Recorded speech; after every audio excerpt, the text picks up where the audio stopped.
ஆளே இல்லாத கடையில் டீ ஆத்தியது போல 2 பேரை சேர்த்து கொண்டு வாக்கு கேட்கும் இவர்தான் சத்திய சோதனைக்கு ஆளான சத்தியகுமார்.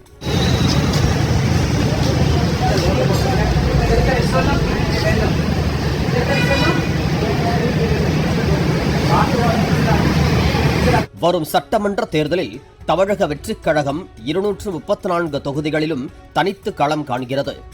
அக்கட்சியின் சார்பில் திருத்தணி சட்டமன்ற தொகுதி வேட்பாளராக தாவேக தேசிய செய்தி தொடர்பாளரும் வழக்கறிஞருமான சத்தியகுமார் அறிவிக்கப்பட்டார். திருத்தணி திரு டாக்டர் எம் சத்தியகுமார் தேசிய செய்தி தொடர்பாளர். வெளியூரை சேர்ந்த சத்தியகுமார் 2 நாட்களுக்கு முன்பு திருத்தணிக்கு வருகை தந்தபோது கட்சியின் நிர்வாகிகளை பார்த்து கஞ்சா பார்ட்டிகள், எழுத படிக்க தெரியாதவர்கள் என்று கொச்சைப்படுத்தி பேசியதாக கூறப்படுகிறது.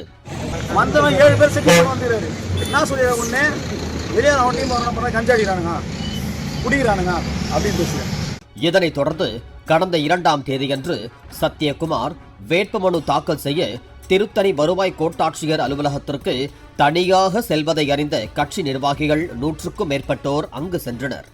அப்போது பேசிய தாவேக திருத்தணி நகர செயலாளர் அகிலன், கட்சி நிர்வாகிகளை அழைக்காமல் மனு தாக்கல் செய்யலாமா? இவ்வளவு நாளா கட்சிக்கு உழைச்சது நாங்க, எங்களையே மதிக்காம எப்படி அவர் ஜெயிப்பாரு என தெரிவித்தார். நம்மளுக்கு ஒரு இன்ஃபார்ம் பண்ணாம போய் மனு தாக்கல் பண்ண இது கரெக்டா? யாருமே இல்ல, ஒரு மரியாதை கொடுக்கல. கட்சிக்காரன் காலகாலமா வச்சிருக்கோம். நாங்க 5 வருஷம் 10 வருஷம் 20 வருஷமா வச்சிருக்கோம். ஆனா இங்க என்ன நடக்குது தெரியுமா? அரசியல் வேற மாதிரி நடக்குது. நம்மளே மதிக்கல. நீ நான் நகர செயலர், நீ ஒன்றிய செயலர், என் டீமுக்கு இது 7 பேர் 8 பேர் நான் வச்சு பண்ணிக்கிறேன், நீ யாரும் பண்ணாத, நீ எல்லாம் வராரு. நான் கட்சிக்காரன், நான் காலகாலமா வச்சிருந்தேன். நானு போஸ்ட் ஓட்டங்க, நானு பேங்க் கட்டுறது, நானு எல்லாமே நான் தான். இனி நம்மளை கூப்பிட்டா நீ உள்ள போற நம்ம. மேலும் தாவேக ஆர்கே பேட்டை மேற்கு ஒன்றிய செயலாளர் பேசிய போது தாவேக திருத்தணி சட்டமன்ற தொகுதி வேட்பாளர் சத்தியகுமார் இதுவரை எங்கள் கட்சி நிர்வாகிகளை சந்திக்கவில்லை. வாக்கு சேகரிக்க செல்ல வாகனம் கேட்டால் நீங்கள் சைக்கிளில் வாங்க, அதுவும் 13 பேர் மட்டுமே போதும் என்கிறார் என தனது ஆதங்கத்தை கொட்டி தீர்த்தார். எங்ககிட்ட எத்தனை பூத் இருக்குன்னு கேட்கல, இந்த திருத்தணி தொகுதியில எத்தனை வாக்கு இருக்குதுன்னு கேட்கல. ஆனாலும் அவர் என்ன எங்களுக்கு சொல்றாருன்னா, பிரச்சாரத்துக்கு போகும்போது அவர் வந்துட்டு பிரச்சார வண்டியும் எடுத்துட்டு வர மாட்டாராம், எங்களை வந்துட்டு சைக்கிள் எடுத்துட்டு வர சொல்றாரு. பிரச்சாரத்துக்கு போகும்போது என் கூட ஒரு 30 பேர் வந்தா போதும்ன்றாரு.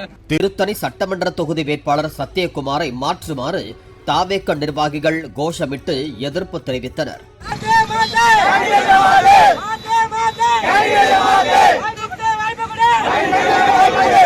இந்த நிலையில் 2-3 பேரை மட்டும் அழைத்துக் கொண்டு சத்தியகுமார் வாக்கு சேகரிப்பில் ஈடுபட்டார். இதனை வியப்போடு பார்த்த அப்பகுதியினர், இவர் நிஜமாவே சட்டமன்ற தொகுதி வேட்பாளர் தானா என்று குழப்பமடைந்தனர்.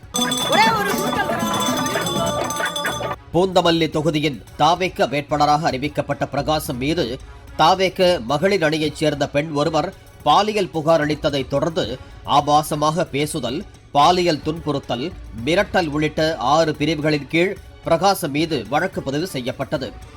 மனுவை விசாரித்த உயர்நீதிமன்றம் தாவேக வேட்பாளருக்கு நிபந்தனை முன்ஜாமீன் வழங்கியது.